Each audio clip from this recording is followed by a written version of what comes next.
रवि अपने कस्टमर को छोड़ रहा होता है, तभी एक जादुई शक्ति उसे हवा में उड़ाने लगती है। उसे देखकर उसका ग्राहक भाग जाता है, पर वह जादुई शक्ति उसे उड़ाते उड़ाते बर्फीले स्थान पर ले आती है, जहाँ वह ठंड से ठिठुरते ठिठुरते मर जाता है। गुजरात में सुखदेव नाम का एक आदमी रहता था, जो बहुत ही साधारण परिवार से था। वह महीने की मुश्किल से 10 से 15,000 रुपये कमा पाता। उसने अपने जीवन को सुधारने के लिए हर मुमकिन प्रयास किया। स्कूलों में पढ़ाया, बच्चों को ट्यूशन्स पढ़ाई, कपड़े की दुकान पर काम किया, पर फिर भी वह अपने परिवार को एक अच्छा जीवन नहीं दे पा रहा था, क्योंकि सुखदेव की उम्मीदें बहुत बड़ी थी। वह बहुत अच्छा जीवन जीना चाहता था। तभी उसकी मुलाकात एक एजेंसी में काम करने वाले व्यक्ति से होती है। अच्छा, आप पढ़े लिखे हो और इतना पढ़ा लिखा होने के बाद भी आप महीने के 10-15 हजार कमा रहे हो। सच में इंडिया में पढ़े लिखे लोगों की कोई वैल्यू नहीं है।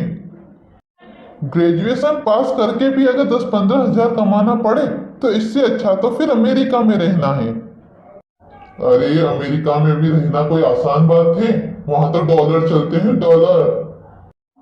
तो कमाई भी तो डॉलर में होती है। मेरी मौसी का लड़का सिर्फ 12th पास है, उसको मैंने अमेरिका पहुंचाया, तो आज वह कितना कमा रहा है?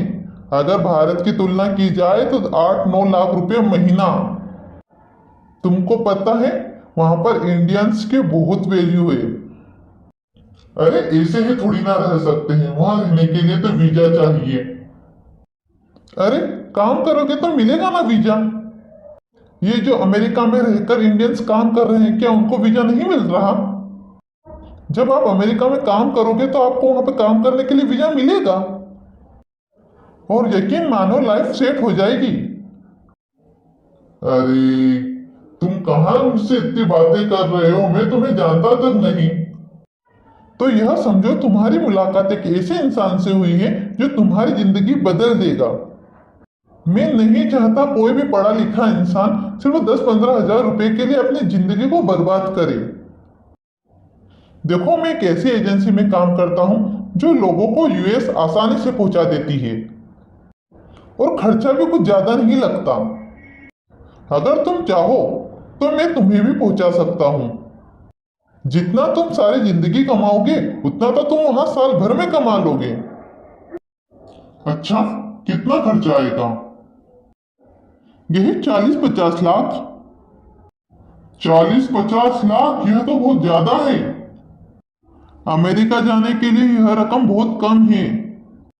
जब 8-10 लाख रुपया महीना कमाने लगोगे तो यह पैसा तो तुम एक साल में इकट्ठा कर लोगे, और उसके बाद जो कमाया वह तो तुम्हारा। देखो, मेरे पास इतने पैसे नहीं है, मैं तो जा रहा हूं अपना काम करने। सोच लो, जिंदगी में ऐसे मौके बार बार नहीं आते, बाद में फिर मुलाकात हो ना हो और सारी जिंदगी फिर पछताते रहो। सुखदेव यह सारी बातें अपनी पत्नी को बताता है। घर परिवार की परेशानियों से जूझती जानवी सोचती है कि हो सकता है एक बार अमेरिका जाने के बाद लाइफ सेट हो जाए। दोनों सोच विचार करके मन बनाते हैं। सुखदेव उस आदमी के नंबर पर फोन करके बात करता है, और वह कहता है कि 50 लाख रुपए उसे जमा कराने होंगे। दोनों की अकल पे जैसे पत्थर पड़ गया हो। सुखदेव के दादा की 2 एकड़ जमीन थी। दोनों उस जमीन की कीमत लगवा देते हैं। उन्हें तकरीबन 1 करोड़ रुपए मिलते हैं। वह 50 लाख रुपए उस एजेंसी के व्यक्ति को दे देते हैं, और वह दोनों अपने बच्चों के साथ खुशी खुशी फिर फ्लाइट में बैठते हैं। वह अपने परिवार के लिए एक ऐसी यात्रा पर निकलते हैं जो उनको कभी मंजिल तक ले ही नहीं जाती। आज मैं फ्लाइट में बैठी हूँ, मुझे बहुत अच्छा लग रहा है। मम्मा मुझे भी बहुत अच्छा लग रहा है। मैंने तो हमेशा सिर्फ आसमान में उड़ते हुए जहाज को देखा था, पर आज पहली बार हवाई जहाज में बैठा हूँ। सच में बहुत अच्छा लग रहा है। सभी की खुशियों का मानो कोई ठिकाना ही नहीं था। वहाँ उसे उस एजेंसी का दूसरा व्यक्ति मिलता है जो उन्हें यूएस की बॉर्डर तक छोड़ देता है। यह रहा आपका रास्ता, अब इसके आगे आपको अकेले जाना होगा। मतलब क्या? देखो, तुम लोगों ने जो पैसे दिए वह सिर्फ यहाँ तक आने के थे। इसके आगे जाने के लिए तुम्हें खुद सफर करना होगा। यहाँ से सीधे पैदल चलते रहो और आपको अमेरिका की बॉर्डर खुद से पार करनी होगी। उस एजेंसी के मालिक ने उन्हें यह नहीं बताया था कि यह फ्लाइट उन्हें मंजिल तक कभी नहीं पहुंचाएगी। उन्होंने उसे उस दलदल में लाकर धकेल दिया था जहां से लौटकर जाना उनके लिए बहुत मुश्किल था। यहाँ से अमेरिका कितनी दूर होगा? कुछ खास दूर नहीं है, यही 5-6 किलोमीटर। फिर एक झूठ बोलकर वह एजेंट वहां से चला जाता है। सुखदेव अपनी पत्नी के साथ चल देता है मौत के सफ़र पर, जहां तापमान 35 डिग्री माइनस में था। चारों ठंड से ठिठुरते वहीं चलते रहते हैं। उस रास्ते में ना ही कोई खाने की सुविधा थी, ना ही रहने की। वह अपने बच्चों के साथ चल तो लिए, पर सफ़र था कि ख़त्म होने का नाम नहीं ले रहा था। मम्मा, मैं बहुत थक चुकी हूँ, अब मुझसे चलने की नहीं बन रही। बस बेटा, थोड़ी ही दूर है। नहीं मम्मा, अब नहीं चला जाता। और तभी जाह्नवी को एक बर्फीला तूफान उठता हुआ दिखाई देता है, जो बहुत तेजी से उनकी तरफ बढ़ रहा होता है। जैसे तैसे कुछ दूरी तक वो चलते तो हैं, पर उस तूफान के आगे वह निकल नहीं पाते हैं।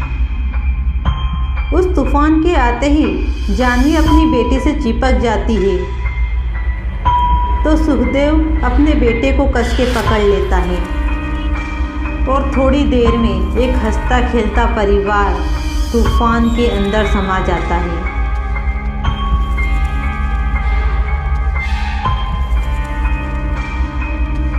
और जिंदगी का एक गलत फैसला उनको मौत के मुंह पर ले आया।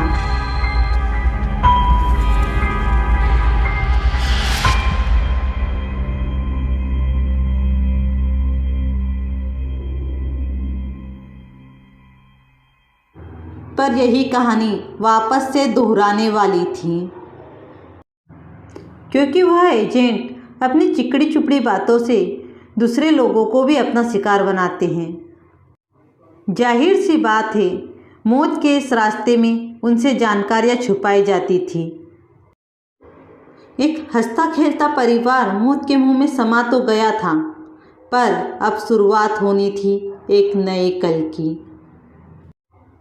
जब सुखदेव की आत्मा अपने परिवार की लाश देखती है, तो उसे अपनी गलती का पश्चाताप होता है और वह फिर अपने उल्टे कदम लेकर चल देता है उन लोगों का विनाश करने जिन्होंने उसके हंसते खेलते परिवार को मिटाया था।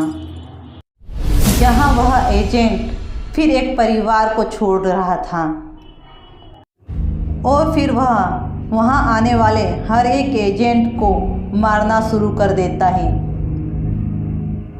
अब भी सुखदेव की आत्मा वहीं भटकती रहती है उन लोगों को मारने के लिए जो कुछ पैसों के लिए किसी की भी बलि दे देते हैं। अगर हमारी वीडियो अच्छी लगे तो प्लीज़ वीडियो को लाइक और चैनल को सब्सक्राइब करना मत भूलना।